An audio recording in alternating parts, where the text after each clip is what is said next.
Just this past Tuesday, inflation numbers came in cooler than expected. And on Wednesday, the Federal Reserve hiked interest rates by only 0.5%, which is the smallest hike in the last 5 FOMC meetings. So what does it mean for your hard-earned savings? Well, stay tuned to the Retirement Income Source, where it truly is all about the income.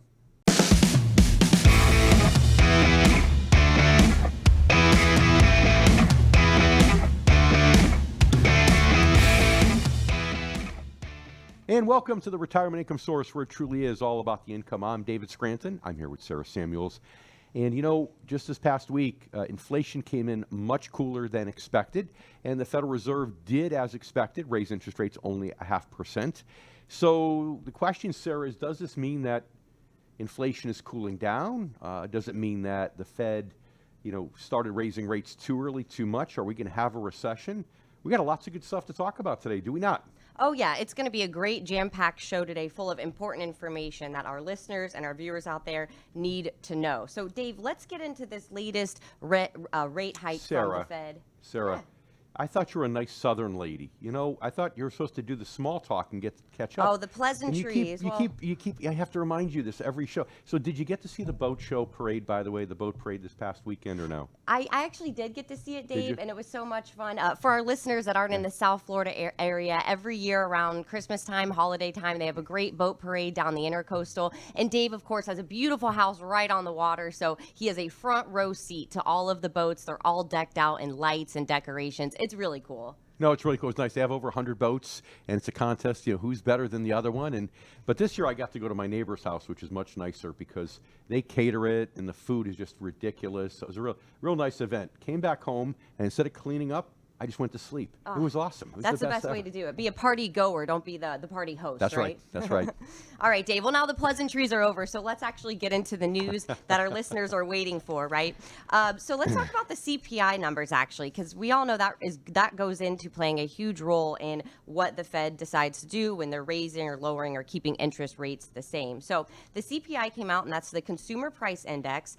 So it rose just 0.1% from October, but when you strip out the food and energy components, it's looking like 0.2% from last month. So another cautious, optimistic episode here. Things are looking a little bit better. Right now, we're looking at about 6% year-over-year inflation. Darn it. You got to say that year-over-year number again. Oh, you know how year much over I hate year. that. I always forget. Year-over-year. Okay, Sarah, let's go through this again, right? All right, Dave.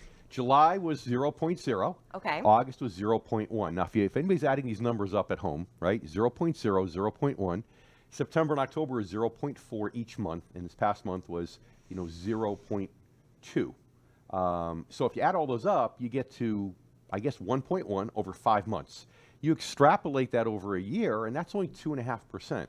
So, I just want our listeners to know, and I know why you're quoting it, Sarah. I'm just teasing. You're quoting it because that's what the news quotes and everything. That's what people are hearing. Right. But the reality is that, the last 5 months we've been an annualized rate of 2.5%, which is much more in target with the Fed's goal.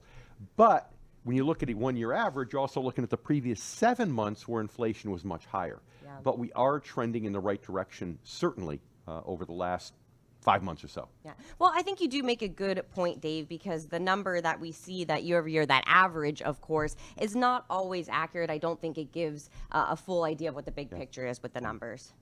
Speaking of that, though, Dave, the core basis, remember I said it strips out the food and energy. So food prices actually went up a little bit. They rose by 0.5%.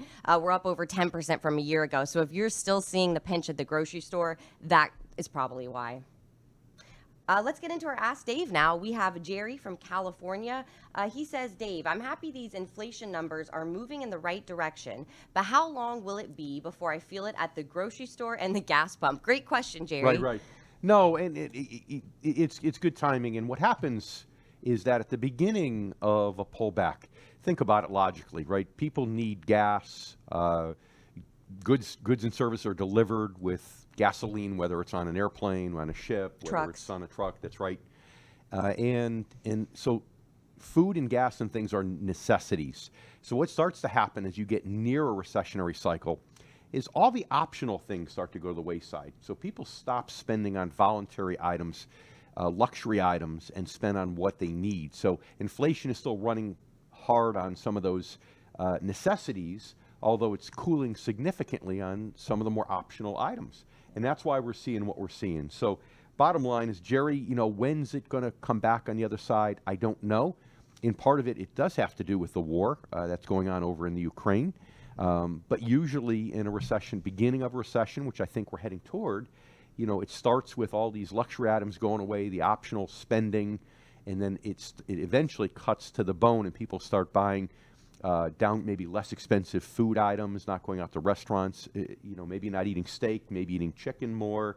And or just sticking to beans, going vegetarian or vegan. Sometimes, maybe. yeah, and then the prices start to come down. So yeah, hope that helps. Yeah. Thanks, Dave. And thank you, Jerry, for sending in your question. If any of our listeners out there have a question you'd like Dave to answer, all you have to do is email us at askdave@theRetirementIncomeSource. That's SOURCE.com. And you might just hear Dave answer your question on a future show. And thank you for listening to the Retirement Income Source, where it truly is all about the income. I'm Sarah Samuels, and I'm here with our host, Dave Scranton. And if you're just joining us, we're talking about the latest from the Federal Reserve, hiking interest rates by half a percentage point after 4 consecutive rate hikes of 3/4 of a percentage point. So again, we're talking cautious optimism. This episode, things are looking a little bit better than they did. But Dave just said something scary. I don't know if anyone else caught it out there, but he said we might be at the beginning of a recession. And that was a little scary, Dave. Yeah, not that we're in recession yet, but like we always talk about, the Federal Reserve has a tool to tamp down demand for goods and services. And unfortunately, inflation is too much demand chasing too few goods. It means you have too much demand or too little supply. So the Fed does not have a tool to fix the supply problem.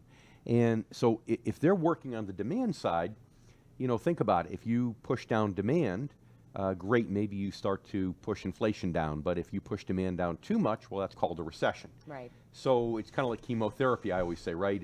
You try to administer just enough of chemotherapy, which is a poison to a cancer patient, enough to kill the cancer and not kill the patient. But the reality is, I think it's obvious that at this point, the interest rate increases that they've made up to this point are already starting to take effect. And these additional interest rate increases probably will drive us into recession. So, Sarah, I'd like to just spend a minute or so talking about how to protect yourself in case of recession, right? I mean, Oh, it's super important, Dave. Yeah, give us your best tips in case we are right at the beginning of going into recession next year. Well, we always talk about, in previous shows, you may have heard me talk about, the quiet quitting phenomenon, right? You and I had that. Yeah. And, of course, now is not the time to be quiet quitting. The first defense in case of recession is to keep your job, right? Because in that deflationary spiral, what happens is companies look ahead. They say, oh, my goodness, there's going to be a recession. We need to create fewer goods, fewer services because there's going to be less demand. So therefore, we need fewer employees. Let's lay some people off. As you lay people off, then it means that then people can spend even less. And then next thing you know is another round of layoffs. And it's called a deflationary spiral, a recessionary spiral. So in this particular case, the first job is to make sure you don't lose your job. So the opposite of quiet quitting, do everything you can to be valuable for your employer. As I've said before, if you're asking for a raise, great. Don't be too greedy, because if you're too greedy and the boss walks away feeling like, okay, I've asked for too much, well then guess what? Come time for layoffs, you could be the first one to go. So just be smart about it. At this point, stay employed. That's number one. And when we come back, we probably want to talk more about other things people can do to protect themselves. Yeah, that sounds good, Dave. I also want to talk about, with interest rates going down, why now might be the time to reconsider some other options in your portfolio. Great point, Sarah. I'm David Scranton here with Sarah Samuels, and this is the Retirement Income Source, where it truly is all about the income. Welcome back to the Retirement Income Source, where it truly is all about the income. I'm Sarah Samuels, and I'm here with our host, David Scranton, as we're talking about the latest from the Federal Reserve, only raising interest rates by half a percentage point after 4 consecutive 3/4 of a percentage point rate hike. So again, some cautious optimism we're seeing here. It's all looking like better news than we've seen. Yeah, and like I said, last 5 months, inflation being at roughly 2.5% annualized, so that's near the Fed's target of 2%. And it is unfortunate that, food and fuel costs are the highest components in that equation, but it kind of makes sense because those are things that people need. And also makes sense because this is the time of year where those less fortunate than us i.e. those that live in colder climates, Yeah, those have not to in heat South their Florida. homes, right? Because they heat their Right. homes, and therefore fuel costs tend to go up, oil costs tend to go up in the winter this time of year. Yeah, well, that's right, Dave. People typically tend to heat their homes in the winter when it's cold out. They don't heat their homes in the summer. Maybe up north. I don't know how they do it up north. In the summer, in the southern hemisphere, I think they heat their That's true because the homes seasons are in opposite. the So summer. that makes That's sense. right. Yeah. Well, no, I guess that's our summer, but they call that their winter. So okay, never mind. See, All right. look what happens every time I try to outsmart Sarah. It fails. I should know better than to try to do this. You should know better by now, Dave. Well, I want to get back into what we were talking about at the end of the last block, Dave. You were giving some hints and some tips about keeping your job, why quiet quitting, it's not a good time to do that right now. And I want to talk a little bit more personal finance, like some tips that our listeners can use out there. Yeah. So, all right. If you haven't saved and created a big enough emergency fund yet, you want to start and do the best you can. Now, even if that means maybe backing off on your 401k for a while so you can save more money in emergency funds, you might have to do it. I hate to see you lose any matching, but certainly if you're putting money in above the matching, it might be a great time to lower it a bit and then put money away. But then again, if recession hits in the next year, which would be what everybody would suspect, how much you're really going to save in the next year. So you have to do other things, right? You have to think about, okay, if I have a home with equity, should I go out and get a home equity line of credit, right? Sarah, as you know, a line of credit doesn't mean you're borrowing money. It just is literally a line of credit. You have a checkbook, and if the stuff hits the fan, you can go ahead and write checks to help pay bills. So if you get laid off, what's better? I mean, losing your home or taking a little bit of equity out of your home to keep things afloat, right? Yeah. Simple. Yeah. Well, what if you don't own your home, Dave? A lot of people out there are renting, and unfortunately, those CPI numbers showed that shelter costs are, again, continuing to go up. So you want to, if that's the case and you don't have time to build enough of an emergency fund and you haven't already, then maybe go out and get approved for a credit card that has cash advance privileges. Not as ideal as a home equity line of credit, but again, it's better than getting things repossessed or ruining your credit just because, let's face it, very few of us can actually pay our bills off unemployment insurance, right? Unemployment benefits. Plus, it takes weeks to even get the benefits sometimes. That's right. That's right. And what if you have a lot of debt? Well, if you're trying to pay down your debt, it's a smart thing to do. And most of the time, you want to pay down debts first that have the highest interest rate. But at times like this, you may say, okay, I've got debt A that has a higher interest rate but a lower minimum payment, and debt B that has a lower interest rate but a higher minimum payment, maybe because it's getting closer to being paid off. In this case, you might want to pay off debt B, the one that has the higher payment, because if in times of layoff, in times of job loss, it's all about cash flow. It's all about stretching the monthly income, not so much about the straight economics of what's higher interest and what's lower interest. Yeah. So Dave, with the Fed pulling back on these rate hikes recently, why is now a good time to maybe take a look at your portfolio, a second look even, and maybe readjust some things? Well, I think we need to take a second look because interest rates are up. And with interest rates being up, I think people who've blown off bonds completely, categorically. Before, portfolios were often 60% stocks, 40% bonds, or some balance like that. And they've gotten more aggressive because everybody thinks that bonds just don't yield anything. Well, bond yields are the highest they've been now in close to 20 years. So it's time to start at least looking at bonds again now, I think. Yeah. Well, let's get into our Ask Dave question. We have Thomas from Michigan. He says, Dave, how do I know how much of my portfolio is in bonds versus stocks? Okay, well, in terms of figuring out how much you have, and I want to talk more too about how do you know how much of your portfolio should be in stocks or bonds, because I think that's an important thing. Yeah. But sometimes in the front of your statement you have a pie chart that shows how much you have in bonds and how much you have in stocks. If not, you have a financial advisor. Certainly go to your financial advisor and ask that question. And if not, you need to look at some of the names. If you have a 401k, you have mutual funds. Sometimes there'll be categories there where you could go to the list. It'll give you the list of stock funds, a list of bond funds. And if you look at which funds you're in, you can then look at which categories they're in and make a determination. But one thing I do want to talk about in a moment is that bond funds are not bonds. There's a huge difference between bonds and bond funds. But I hope that at least give some assistance in how to determine how much of the portfolio is in stocks versus bonds. Yeah.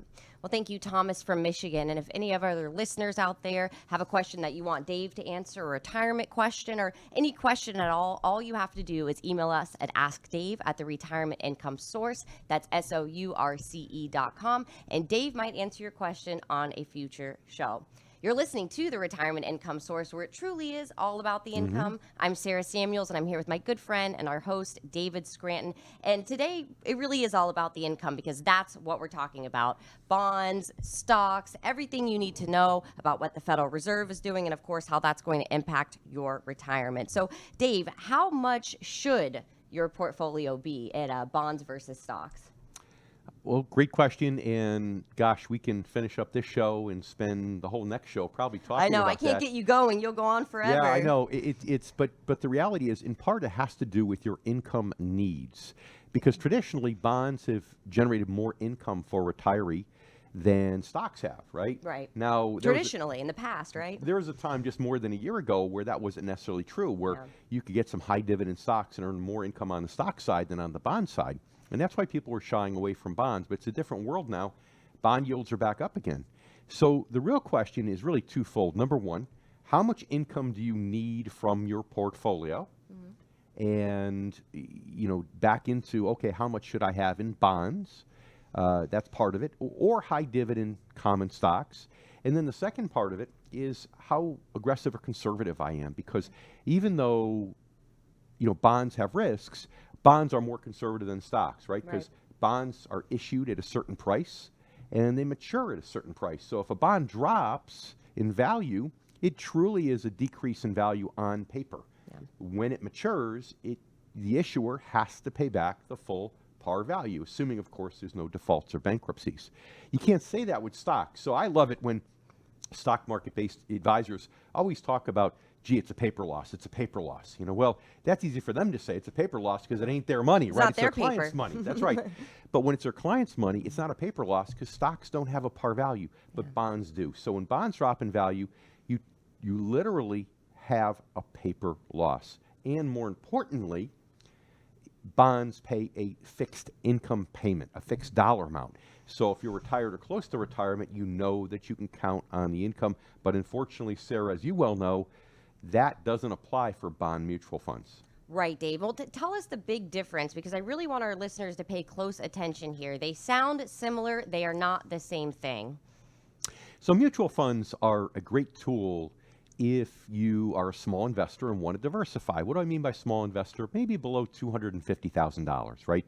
Because you may not have enough to cost effectively diversify. But if you're over that threshold, then you do have enough to cost effectively diversify with individual stocks, with individual bonds, right? And again, when you have an individual bond, you have a guaranteed interest payment for the life of the bond. And when the bond matures, you have a guaranteed repayment of your principal, again, providing there's no bankruptcy or default. When you have a bond fund, neither of those guarantees exist. In other words, you're taking more risk in a bond fund than a diversified portfolio of individual bonds. And that's why if you were to study for your license to become a financial advisor, and Sarah, I'd love it someday if you'd study and become a financial advisor. I think it would be so cool because we need more ladies in this financial advisory industry. We really do. Well, I agree with that, Dave. Maybe I'll take you up on that one day. Oh, please do. I would love nothing more than to help tutor you and mentor you and get you along there. It would be so awesome. But if you were to study for your test to become a financial advisor, you'd quickly learn that the definition of a bond fund is the stock of a company that owns bonds. It even sounds riskier. Yeah, definitely. Well, we've talked a lot about income this block, and we're going to continue talking about it next. We're going to give you some tips for taking income the right way, because there is a right and a wrong way to take income. And this is something you need to know if you're retired or even within 10 years of retirement. I'm David Scranton here with Sarah Samuels, and this is the Retirement Income Source, where it truly is all about the income.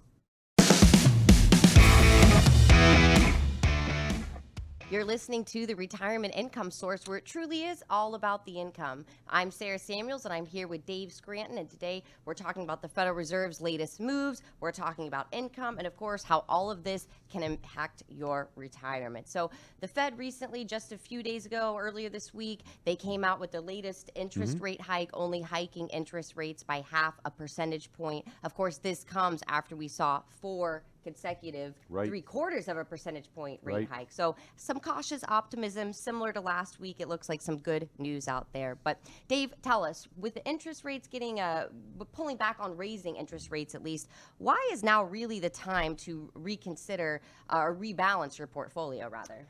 Well, it's interesting because the Fed talked a real tough talk, of course, about, hey, you know, we're going up 0.5%, but we're going to raise rate. You know, we're going to raise rates several more times. We're going to go up a bunch more to higher terminal rate, and that may or may not be true. I think they're going to get enough recessionary signals where they're not going to be able to raise rates quite that much, but it means that we're getting much closer to the top than the bottom. That means our investors, our listeners, have a window of time to rebalance if they want to put more into bonds. And I'm not saying they should, Sarah, but I am saying they need to look at their portfolios, because a lot of people just kind of set it and forget it. And again, over the last several years, a lot of financial advisors have poo-pooed bonds because the yields have been low, and you can actually get higher yields in stocks in some cases. That's not true today, but it was true more than a year ago.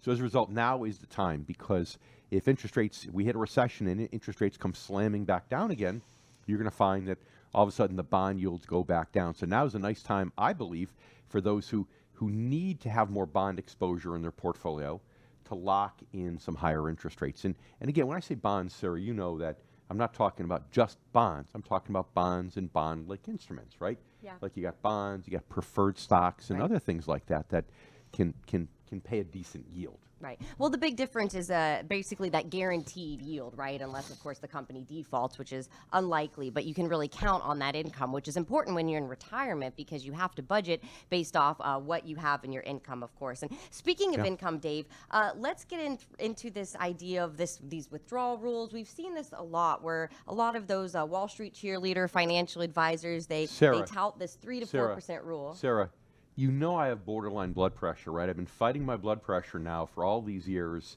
You know, 130-something over 85. I get up to 90 sometimes. Why do you have to bring this topic up? I'm sorry, Dave. I know it makes you upset. I know. It's for our listeners, Dave. I want them to hear this. These withdrawal rules. What are these withdrawal rules? They're crazy, right? Yep. And you remember years ago, Sarah, it was always 4%, right? The 4% withdrawal rule, which means if you have $1 million, you can withdraw $40,000 a year safely.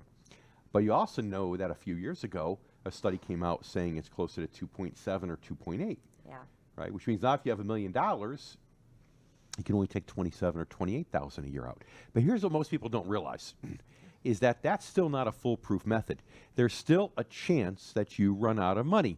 Now, what a lot of advisors do, Sarah, and you know this is why it makes me crazy. That's why your blood pressure goes up. That's right. Yelling at me right now, and our listeners. Stop yelling at me. Stop yelling. They do this probability weighted outcome called Monte Carlo analysis, and they tune it, the temperature, at a certain point. Maybe if there's a 10% chance of you running out of money, historically speaking, or a 15% chance, they say, well, that's acceptable. Right? Well, that's acceptable to your advisor, but the question is that acceptable to our listeners? That there's literally a 10 or 15% chance running out of money, right? Think about it. If you play Russian roulette, the chance of taking the bullet is 16.6% in a handgun with 6 chambers, right? People don't walk around playing Russian roulette all day, right? Yeah. Because 16% is a low number, but it's a high number if the outcome of that 16% happening is death, right? Yeah. Well, same thing is true here. That 10 or 15% is a low number, but if the outcome is financial death, meaning running out of money before you physically die, that's a big deal. Yeah. And you use the analogy a lot, Dave, and I know it's really applicable because you're a pilot, but this idea of you get on the plane, you're going on vacation, and the pilot comes over the loudspeaker and tells everyone, basically there's a 10% chance we don't make it there safely. How many people are going to get off that plane? I know I would be getting off the plane. That's right. That's right. Yeah, you're not going to stick around, but that's why pilots carry extra fuel in their aircraft, just in case. Oh, that's good to know. Well, let's get into our Ask Dave question here. We have Jennifer from Rhode Island. She's asking, she's saying rather, the government is not waiving RMD's required minimum distributions this year. So how will that affect me if I have to take them this year? Well, Jennifer, great question, and I have to tell you that the government never waives RMDs. They did it for the first time in 2008 because the market was down significantly. I don't. They did it during the pandemic too, but. Yeah. I don't know that it's going to happen again, maybe ever, unless we have a black swan event. So bottom line is you have to take these distributions, you have to pay tax on them, and they have to come out of wherever. So if you're not earning enough interest and dividends in your IRA, well, then you're going to have to take them out of principal this year. But Jennifer, the most important advice I can give you is make sure that next year you've set yourself up, starting in January, so you earn enough interest and dividends over the year 2023. So next year, come December, you can take those out of interest and dividends and not let the government force you to withdraw it from principal. That's my best advice. But you have to take them because if you don't, there's a 50% penalty, Sarah. Yep, I think that's actually the largest penalty in the tax code. It is. Yeah. Well, Jennifer, thank you so much for sending in your question. And if any of our other listeners out there have a question that you want to send in to Dave, it can be a retirement question or even just a personal finance question that you'd like Dave to answer. All you have to do is go to your email and type in Ask Dave at the Retirement Income Source. That's SOURCE.com. And we will receive your question and you might get to hear it on an episode in the future. You're listening to the Retirement Income Source, where it truly is all about the income. My name is Sarah Samuels. I'm here with my good friend, our co-host, Dave Scranton, as we talk about interest rates, what the Fed is doing, and of course, some personal finance tips for our listeners out there. And you said it best. It truly is all about the income, not the cash flow. And see, that's the difference in what we're talking about. What's the difference, Dave? Income and cash flow. A lot of people probably think they're synonyms, No, right? you're right, because most people haven't studied accounting intensely. I haven't studied accounting either. I self-study because I had to, but it's not fun. Believe me, it's not fun. But, income is truly an interest payment or a dividend payment. I'm not talking about the tax definition. But a withdrawal is really cash flow. And that's why everybody who's using these Monte Carlo analyses approaches where you're staying in mutual funds during your withdrawal years and you're withdrawing 2, 3, 4% a year, even if it's 2% a year, depending upon what the financial markets do, there's always a chance that you run out of money. Nobody likes that. No. And the only way to really virtually eliminate that, you could never technically eliminate it, right? Because in theory, the whole financial system could fail, everything could fail, every company could go bankrupt, right?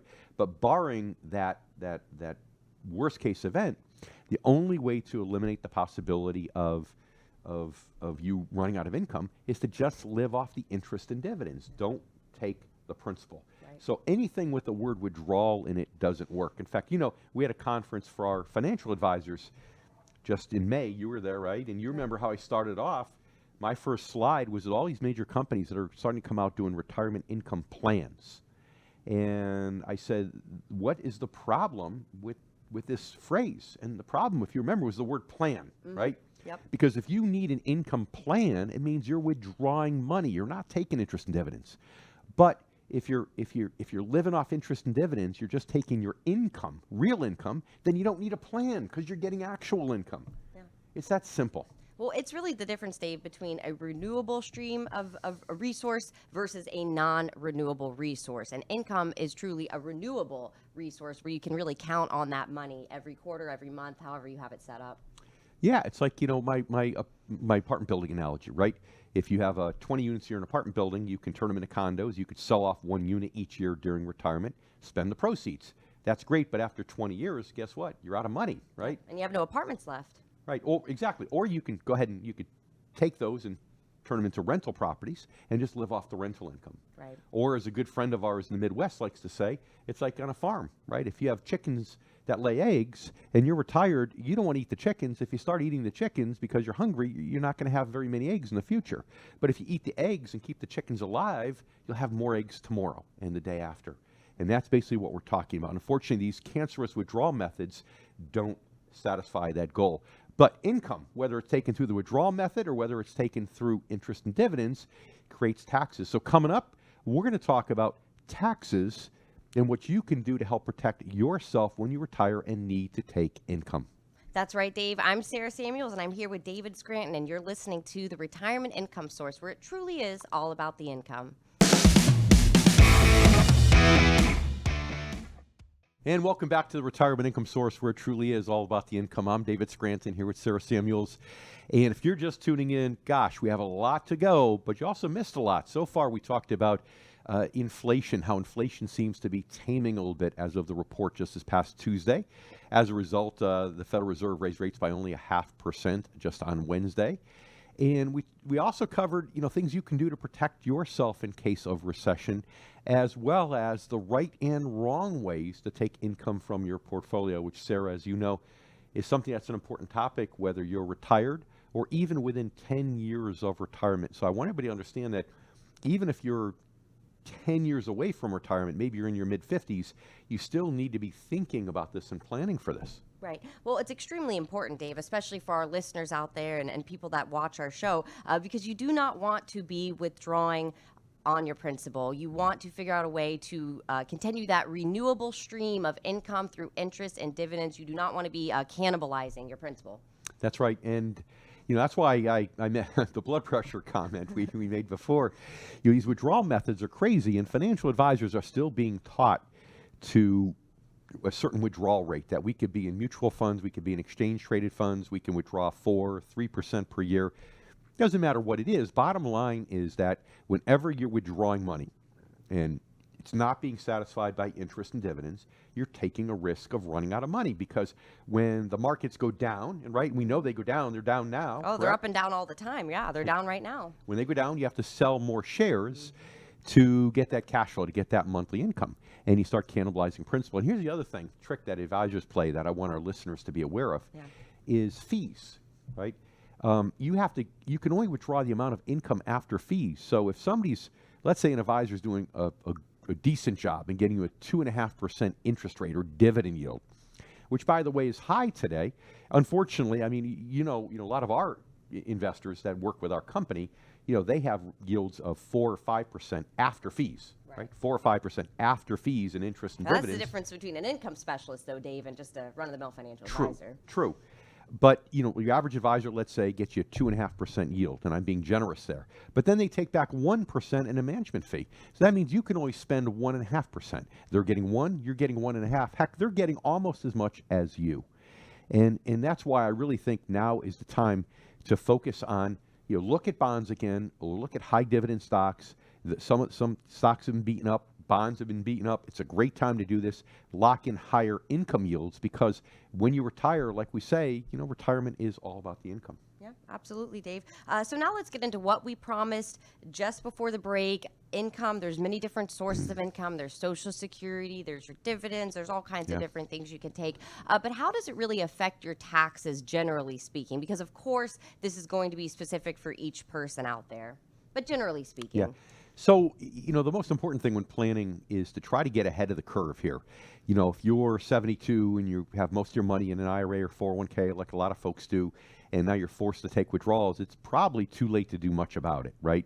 But if you're younger, think about Roth conversions. We do Roth conversion analyses in our office in Connecticut all the time to figure out, do Roth conversions make sense? And I will tell you this, the time a Roth conversion makes sense is when you have enough non-IRA money so you can convert the whole IRA or 401k to a Roth. I mean whole, but whatever portion you do convert, you could convert that and then pay the taxes on that conversion out of another bucket. And then you're helping yourself in 2 different ways. So one way, some thoughts about how to get ahead of it if you're not retired yet. And then I guess we need to cover some thoughts too, how to handle it if you are retired. That's right. Well, let's get into our Ask Dave question. We have Dale from Nebraska. He says, I want to protect myself from IRMA taxes. I'm a little confused, Dave. For me, IRMA means the Hurricane Irma, and Dale's out in Nebraska. Can you explain a little bit here? Yeah, you don't get hurricanes in Nebraska. That's right. Tornadoes, but not hurricanes. And I'm not a CPA, right? But what he's referring to IRMA, and I could tell here, Dale, you must be near the big city there, near Omaha, because we're talking to rich folk here today. We're talking about IRMA, because IRMA is a tax that kicks in, I believe, around $170,000 of income once you're retired. And what IRMA is a tax where your cost of your Medicare premiums actually go up when your total income from other sources exceeds that number. A lot of our listeners are going to be under that number when they're retired, so they don't have to worry about IRMA. So I would say, Dale, look, if you're just a little bit over that number and you want to shelter yourself, yes, there are some things you can do to get below that threshold. But if you're over that number, then another $300 a month or so in Medicare costs is probably not going to break the bank, because think about it. You could take your extra income, you can give it to charities, and take the write-off, right? Yeah. You can do a qualified charitable contribution and send direct from the IRA there. So there's things that you can do that are good things with a good cause with that money, which can offset taxes greater than the extra IRMA tax you're paying on your Medicare. Yeah. Well, Dale from Nebraska, thank you for your question. And now I learned something today. Irma doesn't just refer to Hurricane Irma that we had in South Florida, down in Florida. Not just a hurricane. Thank you, Dale. If any of our other listeners out there have a question that you want Dave and I to cover, all you have to do is email us at askdave@theretirementincome.source. That's SOURCE.com. You're listening to the Retirement Income Source. My name is Sarah Samuels. I'm here with Dave Scranton. And if you're just joining us, it's towards the end of our show, so you missed a lot, but we still have a little bit more to talk about. And I really want to talk about taxes, Dave. We're coming up on the first quarter of the year. It's going to be New Year's very soon. How can our listeners out there who are already retired, how can they really make sure that they're not paying too much in taxes? Okay.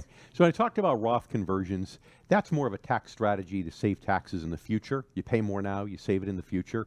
So first of all, what if you want to save taxes for 2022? What can you do? Well, first of all, go to your accountant or tax preparer right now with your income up year to date, your expenses year to date, and do some end of year tax planning. This is when that tax professional can give you proactive advice. Once January 1st clicks over, it's often too late. Next, if you have a 401k, a lot of people have 401ks, can put more in the 401k at the end of the year. If you haven't been maxing it out year to date, sometimes you can literally put all of your money, all of your paycheck, the last 1 or 2 paychecks of the year, into the 401k and have that be pre-tax. And you might say, well, how am I going to pay my bills? Well, obviously you have a little bit of money in savings, so you could pay your bills out of savings, but nonetheless, that's a strategy that you can utilize. So again, lots of things that you can do. Charitable contributions in year end tend to go up. If you're going to make them in January, make them now. If you got a property tax payment and you can still deduct that property tax, then make it now. Don't make it in January. Make it now. Make it early. I always did that. I can't deduct them anymore because I'm over the limit. But when I used to be able to deduct them, I used to be able to just go every December and make a payment. Even if the payment was due next summer, I'd make it in December to get the deduction. If you have a mortgage, same thing. Make an extra mortgage payment. Get an extra interest deduction.